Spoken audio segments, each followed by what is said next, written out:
Real shit only. Let me talk to these niggas, see? Somebody got said.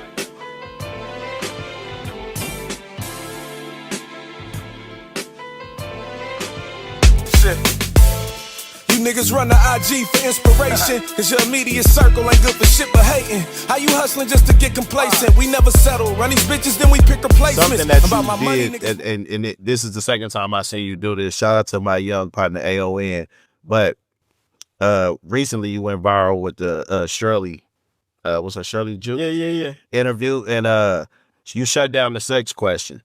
I personally appreciated it, right? I actually loved it because some of the things you said was like, you know, would you ask, if I asked your dad that, like, how would you feel about it? Like, I think for some reason, the respect level of a rapper, per se, like, we don't think about rappers like that. Like, you can't ask a rapper nothing crazy. He's a rapper. You know what I mean? And it's like, no, I got a daughter, I got a mom. I don't want to be on here talking to you about busting nothing down. I don't want to do that. Right. But my young partner AON, you repeated almost verbatim the same thing to him. It's like, you got a person in front of you with all this game, and you want to ask me about sex. You know what I'm saying? Like, and that's not to separate nobody else, but there's people for that. Yeah. You know what I mean? There's people for that. So can you speak? Cheryl is the homie. You know, like, we had a really, really great interview and combo. And that was just one of the moments, like, as serious as it looks online that people make it, it wasn't that. Between, like, we text laughing. Right. We don't know, but it's like, it's one of those moments of, like, you're gonna have 100 niggas on this platform that you could access to and have a great conversation. But when you have somebody that has the ability to, like, give you more and really feed people, it's like, I think it's just a courtesy to make sure, like, you get all of that information versus trying to get that shit. Cause it's like, asking niggas there's a lot of niggas who do interviews who don't have nothing to say. You know, like, you need those questions because that's the only part of the interview that's fucking a clip or worthy. But when you have the niggas who can, it's like, bro, go get that information in that game. That's real. And I think that's what we try to create here. We try to be that conduit to really get the questions out and the thing. I listen, my ear stay to the street, my ear stay to what's going on and what people are saying. And so when we sit down and interview like this with you, I want to try to really grasp majority of that so we can relay that back to the people, because people love information. People need information.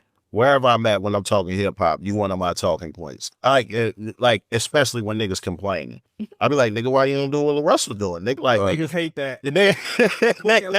Yeah, so that's what I'm saying. Why you ain't doing what LaRussell doing is because, first of all, the reason niggas be mad at me in the comments. niggas gotta check their ego, because you just got through saying, like, I don't give a fuck. LaRussell got the ability to buy whatever car he wants. Nigga just said, I'll probably steal that one. But also what work for LaRussell may not work for. But investing in yourself will work for anybody. I believe. I believe that that's a. Got you. You know, I think that philosophy has been true. Investing in yourself should work for anybody. Being consistent work for anybody. Putting the time in. You know, like, the things that are core to me, specific to me, don't work for everybody. The principles work for everybody. Kobe Bryant's principles work for everybody. I don't be Kobe because certain shit only Kobe can do. But principles, if you get your ass up at 6 a.m. and work out, if you work out at 10 a.m., you work out at 3 p.m., and you work out at 6 p.m., you're going to be better than everybody else. Whether you Kobe or not. The other things, nigga, is relative to him only. So it ain't no secret, ain't no magic tool, ain't no substitute for hard work. No. You gotta put the work in. The other thing is the LaRussell trolling. I've been enjoying it, right? Because I'm not taking you serious. I think it's all jokes, right? Like, why did you start that? Man, I think it's a great thing. Like, especially with the guy with the song, man. I don't know his name, but like, he went in. Like, I never seen nothing like that in my life. That gave me a month rollout work. That was crazy. I didn't know if he knew he was contributing to more shit for you. But man, at this point, you work for LaRussell. Nigga, like, you know what I'm saying? Like, so, like, of course, we all heard the story and all of that, but your approach is what I really want to highlight. Not actually what happened, because we heard it a million times, but just for other people, because I think your approach in music, especially, again, I want to highlight hip hop. I think your approach if more people took it, it could keep the violence down. It could keep the misunderstandings down because you not on that. Like nigga, just, you know, I trolled back a little bit. We laughed. Everybody got to see him. They got to see him. Exactly. You trolling him helped him more than his feature probably would have. You know what I'm saying? More exposure. Yeah, more exposure. So speak on that and why you handled it the way you did. Sometimes when I see shit that make me laugh, I just gotta be a funny nigga back. Because it's like, bro, this is far deeper to you than it is. Yeah. Like this ain't real. Like some niggas create a fantasy that's not real. Like that nigga didn't lose nothing doing a feature with me. Right. He got his money back. He got a verbs. He got like it was no loss. Right. Like, bro, you're mad that you didn't get what you wanted from me. And it was one of those things where I seen like 3-4 times and I'm just like, whatever, right? And then my cousin sent it to me. And my cousin was like, man, what's up with this nigga? Yeah. Right? So I was like, bro, don't even worry about it. So I responded to be funny to be like, bro, it's not that fucking deep. Right. You know, and then it started a whole roll out. And after, like, I was tough to and I'm like, I shouldn't even respond because nigga, now when you felt, the universe always gave me lessons to grow. Cause like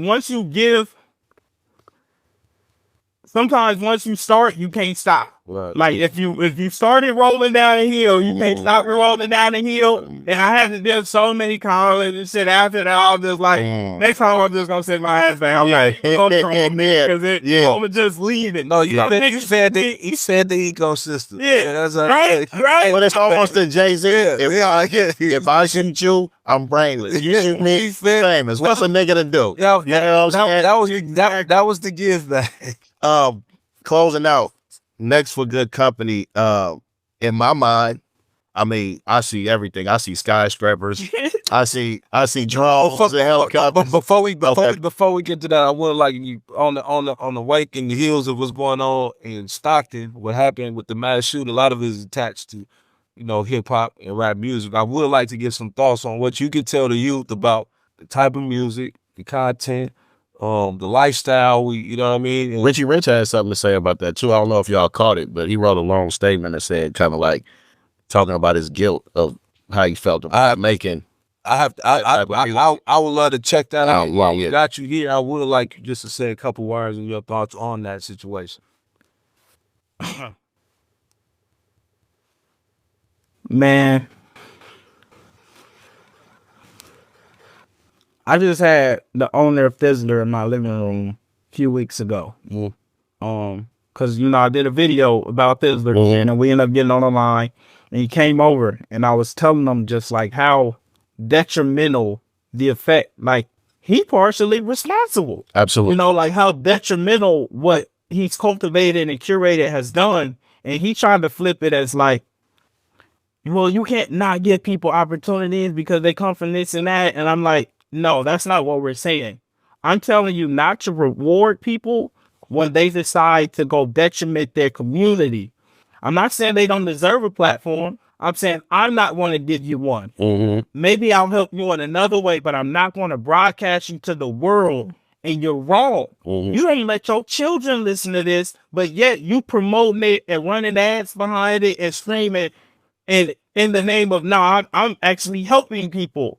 No, you're not. Yeah. You know, and this is one of those situations where we see the detriment of what we've curated and cultivated and promoted. And I'm guilty as well. You know, I've worked with plenty of people and I was slapping that shit and listening, but I told him now, even when I do a feature with a nigga, we're not on that. Like you can't get on this song talking about all that shit. And I'm not. We not. Shout out to the boy. I just heard a clean verse that was fired at you. And she's a president. We sat in the studio. We can't collaborate. We don't hang. Like I'm not. That's not what I'm on and cultivating. And it's like, you know, and it's starting to. It's something because you're going to start to kind of sever ties and dissipate from people from it. But it's something that you really have to stand on because we see the effects in the community. I was telling Matt, like, nigga, I live here. So I see the results of the little niggas who want to be in your platform, who listen to that. I go pick my daughter up at school and I see the little niggas who listen to that and they ingest it. You don't live in the community that you're impacting. Right. So you have a different perspective and view, but I actually live in it. I see it. I go outside and walk and play football and catch and run with these little niggas. You feel me? Like it's just it's something that's happening that we all responsible for because we all contributed, we all propelled it, we all, and you know, there's been a time in Bay Area music where it was like, nigga, everything was detrimental, man, and we all held our collars and we all, you know, and like I say, it's tough because that's the culture, that's what we came up in and what we grew up in and what we experienced. But at some point, we have to be like, I love you as a human, but I don't respect what you putting into the world. So I can't fuck with you on that end. But we can do some human. Like, how can we help? How can we aid here? But there, like that, I can't align with that. Right. You killed 20 niggas in this song. You like that, you know, it just certain shit like, bro, I'm not applauding niggas for detriment in the community no more. I'll nigga. tell you. Like we live in a byproduct of niggas who was our idols and who we celebrated, who destroyed our community. Fact. And niggas get out of jail and won't love. Niggas who destroyed the community. Nigga. Right. My auntie problem is from you. Right. Like, you feel me? Right. We've been backwards in what we've celebrated and what we propelled and what we pushed and what we supported. And like I say, we all guilty in it. And this is a byproduct of that. I see that shit all the time in the city I'm from. Or we see it in South, we see it in Oakland. And this is all we've seen. You can't blame hip hop, but hip hop is so powerful. There's a reason they bought out all the labels. Right. You feel me? Right. Like we have a fistful responsibility. You know, every year is our responsibility because what we putting out into the world and what we promoting. Like you can't think, nigga.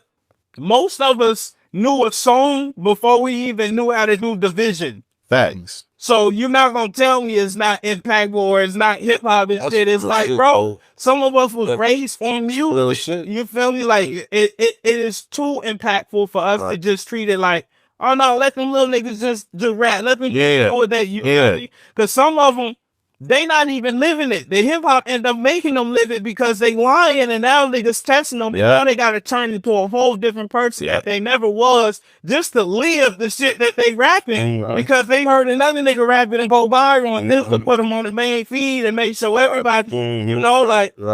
So me and Gazi had the same talk. I'm like, bro, do you right. Like, and like I say, it's something we've all done as a community. We've all ingested it and allowed it and supported it and propelled it. Even though we listen to these songs, we like, bro, this nigga is tight. Yeah. You know, that's what Max said, but they talented. Yeah, nigga is talented. A nigga who sell crack talented too. Man. Then they'll build a whole drug empire. That don't mean what he doing ain't detrimental.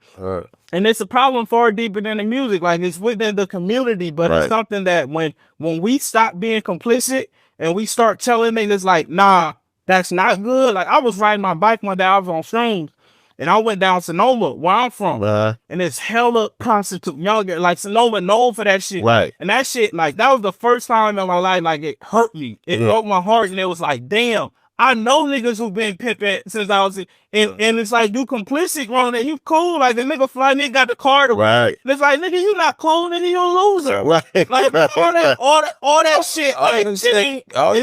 All I said is hard for you to point the finger and be like, who making the music when you look at your library, you support all the same, like all the people that make it, support it. What there ain't no difference. So everybody gotta look at themselves and their individual responsibility in this shit, you know what I'm saying? And I think we all play a part in it, you know what I mean? But that's a fact. All of us are complicit in it. Like I said, me as well. Like I slapped and supported all this shit too, but I'm getting to a point in my life where it's like, bro, that's not what we own, nigga. I'm not impressed. It's not cool, nigga. I'm not fascinated that you got 16-year-old girls on the corner working for you and getting you money. Nigga, none of that shit is fascinating to me. I'm not fascinated that you sell drugs and make your money off that to the community. Right. None of it's cool, nigga. And I always say this in a time of technology and all of these apps that you make money off of, why is that cool anyway? When it was survival, that's different. When niggas was broke and they PG&E getting cut off and shit, and niggas is trying to plug up to the neighbor house,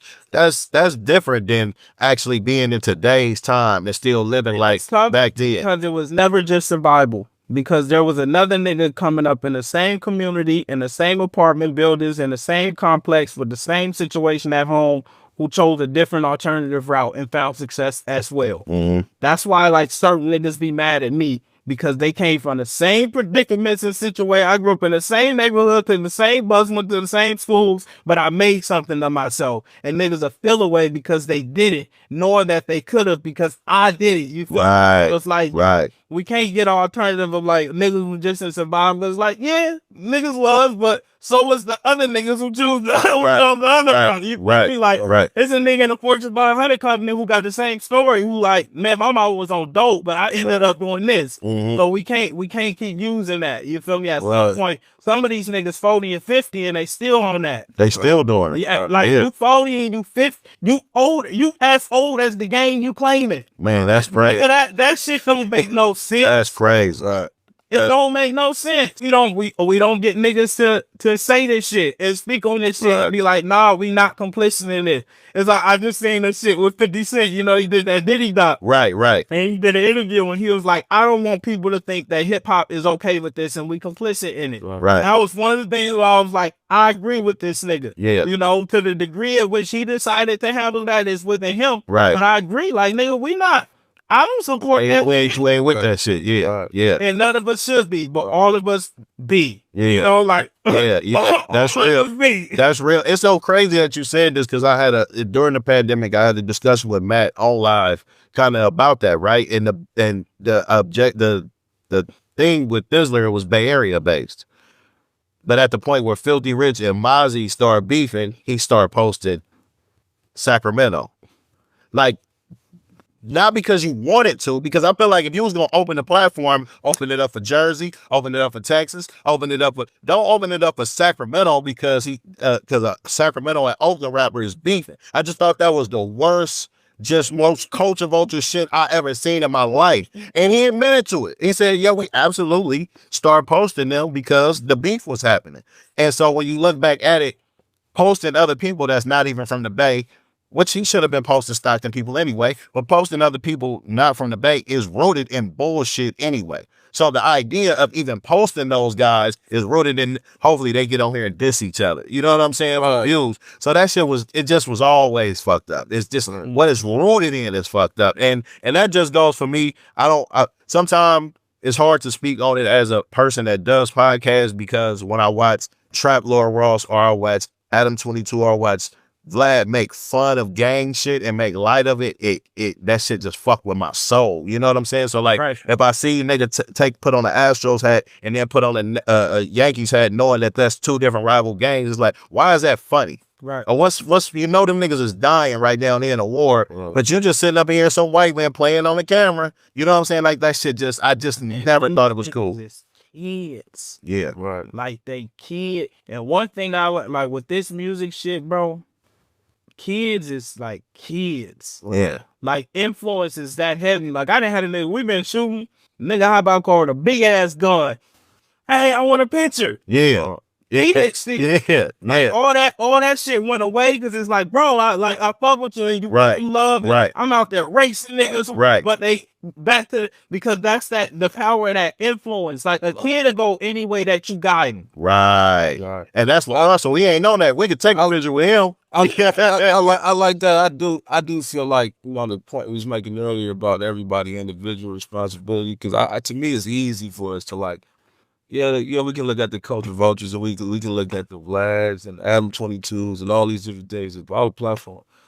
Man, you just see it on a regular basis. It's everyday people. It's us. The strength is in the numbers. I think individuals is taking the responsibility that we need and the ideas and the things that we perpetuate. Bro, I'm telling DJ Head, we was at the EYL shit. We were talking about like the Drake and Kendrick shit and everything. And he was like, yeah, make a statement. He was like, you know, niggas I grew up with had a certain moral and code. And I was like, no, they didn't.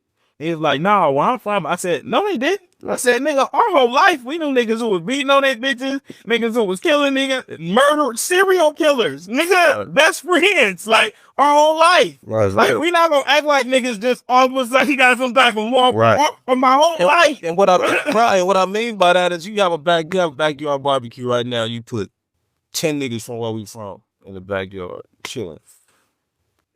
I guarantee 30 minutes gonna pass before you hear one nigga talk about who was outside first, who was off the porch. It go there because this where we come from. But it's just gonna go there. When you speak of that, see, this is the only thing that I disagree on, man. When you speak of that, you're speaking of that like niggas are making conscious decisions to be that way. This is years of conditioning. Oh, I know. No, so it's You can't snap out of it and be like, hey, nigga, I just don't fuck with the hood. I agree with you because I'm a part of that. But what I'm saying is, that's where the culture starts. We have to change what we think is cool. Which I think we doing, right? We gotta change, right? We got young kids on the stage, right, rapping LaRussell lyrics instead of conversations like, bro, Slash, Malik, like all of us come from very similar places. And like they far younger than me. When I was their age, I didn't have the insight that I had to now where I get to put them on game. And at their age, they far like niggas thought one way. Right. One way until you get into an ecosystem where it's like, damn, nigga, I didn't even know. Like, realize how much your uncles is impressioning on you and then your cousins and your your homie. You don't realize until somebody pull you out and be able to hop. And that's why, you know, like programs for the youth and shit and just being outside is important because sometimes that's all it takes. Right. I got low homies in the beat where it's like, we got to pull them and integrate them into a different system to where now they like, damn, I didn't even know. Like, you don't even realize you lost. Sometimes, like, a fish don't know it's in the ocean until it's out that motherfucker. Again, I wanted you to speak on the future of good company. Like I said, is it tech involved? Is it more merch? I love where the merch then went too, by the way. Like, that shit crazy. Like, you cutting so hell, you know what I mean? We different, right? Where do you see it going? Because you can one day good company have a employee staff of 1,000? I don't know if 1,000 would be something. Maybe. I look at Disneyland, you know, and I look at like the Isha Institute that Sadhguru got. Those two are like Apple, you know, those are like Nike campuses, you know, like it would be a campus that got school and education and marketing and video production. Like I really got to go to bring Motown to Vallejo, be able to cultivate talent and people, and not just artists, but like talent, like niggas who are really, really great at things who like, nah, come do it the way we do. This how we like to build our shit and do ours. Come join what we got going on. You feel me? And just like, this is the community that we wish. Like, I want to build an entire community where it's like, nah, our kids play outside. Them niggas hooping and so right. But it takes time. But that's like the grand vision. Like, you know, we gonna build the idea of a utopia is something that I'm gonna try to build for myself. Could $100 million buy me 50% of good company? Did I don't think so. Okay. They could buy you 50% of something we working on. That said, folks, we gonna wrap on that one. Real shit only. Let me talk to these niggas, see? Somebody got said.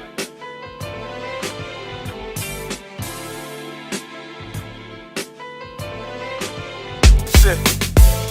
You niggas run to IG for inspiration, cause your immediate circle ain't good for shit but hating. How you hustling just to get complacent? We never settle. Run these bitches, then we pick replacements.